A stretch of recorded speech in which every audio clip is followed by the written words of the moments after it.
Hi, my name is Steve Altman, and I'm going to go over our first module together with us in class. Um, a little bit about me is that I'm married. This is a picture of my wife and I. My wife is a special education teacher at Blue STEM. We have three boys. We attend New Spring Church in Wichita, Kansas. Agriculture influenced, and what I mean by that is my wife and my kids are really big into 4-H, and they do a lot of showing. We show pigs really well. We have a little funny farm right outside of El Dorado, Kansas, is where we live. I was sports raised. I spent a lot of time playing sports when I was a kid. Coached a lot of sports until I took this lead teacher role that I'm in currently. Um, and always learning something new. I normally run the City of El Dorado pool during the summer as the pool manager there. But this summer, I also added at running the golf course in El Dorado for the city, as they just needed someone to help kind of steer the ship for a little bit this summer. But I've never golfed a day in my life. I learned a lot about the game of golf, but I'll probably never golf a day in my life. I'm just a little busy running around with these three boys here. The first picture there is my son Gabe showing his pig. The middle picture is my son Luke. Luke is 8, Gabe is 10, and Luke's showing that's his calf that he showed this year at the fair for 4-H. And then my youngest son is Mathan, and he's the one that's pretending to be the lifeguard over there. He's 5 years old and just started kindergarten this year. So those are the three boys, and as you can see, a lot of ag influence stuff even in the pictures of my boys there too. So work experience for me, so a little bit more about what I've done in my career as an educator. I began in education as an elementary school building aide. Um, did that for a few years. Did a title aide, learned how to do some MTSS stuff that way. Then I went back to school as I was doing that and worked on getting my elementary education bachelor's degree from Wichita State University. And then I went to Fort Hays University, Fort Hays State, to get my adaptive special education degree. And when I got my adaptive special education degree, I started working in an alternative school um, for for kids with social emotional disorders. And then I went to an interrelated classroom in a general education school and worked there for 7 years. And now I am currently the lead teacher at the Haverhill Day School and Academy, right outside of between El Dorado and Augusta, Kansas, for the Butler County Special Education Interlocal. So back into our assignment here, we're talking about school vision and mission statements. School vision statements, best way to summarize it I could find was it helps people understand how you hope others view your school. So it helps people understand how you want people to look at what you're doing inside your school building. A school mission is how you describe your school to others. So this is exactly what you want to do, how you want to get it done, and both are needed to create a successful program for students inside of a school building. So they work together to steer decision making and give clear direction for the school. So no matter what's going on, everyone's going to be able to make those same decisions based off of these two statements: your mission and your vision. And I'm going to call them statements moving forward, just together because they're correlated so much in what you need to do to have success in school. So developing a statement. So process for developing a mission and a vision statement.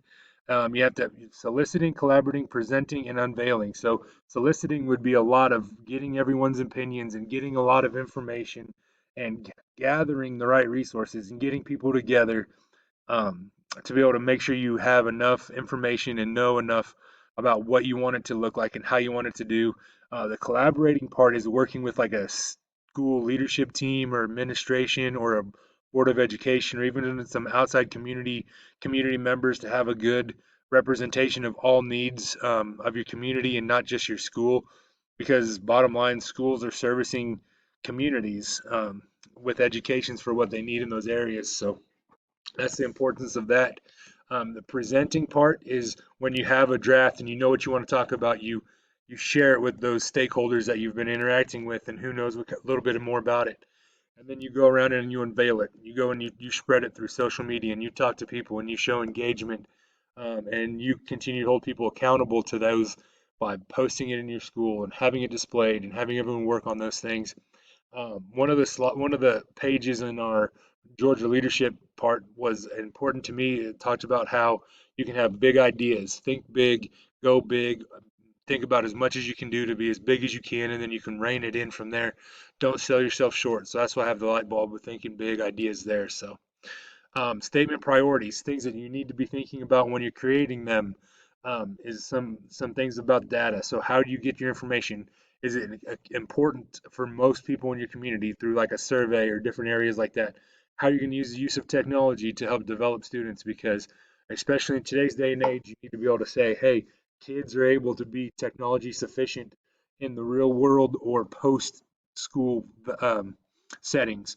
Values, equity, diversity, digital citizenship, community. All of these things are things you need to be considering when you make mission statements. You're never probably going to be able to hit all of these, but some of them you might already be very proficient at and don't need to have a goal to achieve more or state that you're working on getting better at.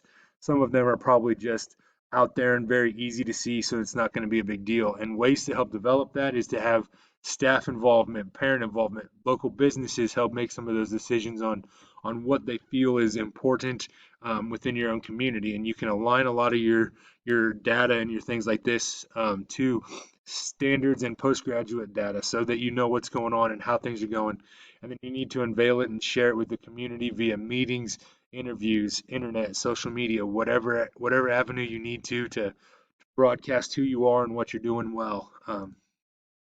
Well-written statements, so mission or vision statements, both have characteristics of a well-written statements include they're academically focused, they're clearly expressed goals, they're displayed within the school, present in the classroom. And when I first read through this, I thought those would be very similar things when I saw the title bullet heads on our article by Lynch there. But as I started reading through them, I noticed there was a big difference. Displayed in the school means that it's there for everyone to know and everyone to see, but present in the classroom, this was a key thing that I pulled away from all of this is that it makes a big impression on the decisions made by teachers down to even the lessons that they want to teach and how they're going. I think that's like next level mission statement stuff there. So if you're able to think that way, then you're very proficient in how well you're using your mission and vision statements. Is it actively modeled by administrators? That are they making decisions for the good of those statements that they have? Are they making all their purchases and driving school needs in that area in that direction? Those are things that are all needed to make sure that it's going to work well. Some of the problems with mission statements or vision statements is they're too many words or rote for eduspeak. I thought that word stuck out at me, so I wanted to make sure I could figure out how to get it into our presentation. So I liked the way that they said it. Um, how it'd get an EduSpeak award is exactly what it said, and I thought that makes perfect sense because sometimes you use too many multi-syllabic words or too larger words when you could have used something that was just a little more clear and precise and not as unseen or unknown to most people because you're trying to do this for the general population and not for educators or EduSpeak is like it said, and they're not clearly wrote, so they could be murky or muddy, and they're not easy to understand. There's no goal, or it's an unattainable goal was another issue that a lot of those had. Um, so just make sure that it's things that you can accomplish and achieve because you can always redo mission and vision statements as long as you're showing lots of great success. So make them attainable and then continue to grow. My own personal thoughts is I never really felt bought in to a lot of my former school's mission or vision statements because they weren't really well displayed, so I didn't know them very well, and I was never given a chance to have a lot of input on them. So I never felt like I had a lot of that school buy-in. I'd continue to try to assimilate to what was going on in my school settings, but I was never sure exactly what it all looked like or how it entailed, so it was harder for me to come up with those type of things. The current school that I'm working at now, our mission statement is this. It is to our focus is to provide a safe, compassionate, and thriving environment for the students to engage in social, emotional, and academic excellence through a whole team approach. We empower students for success today, tomorrow, and beyond. Our vision statement is to embrace the uniqueness of every individual every day.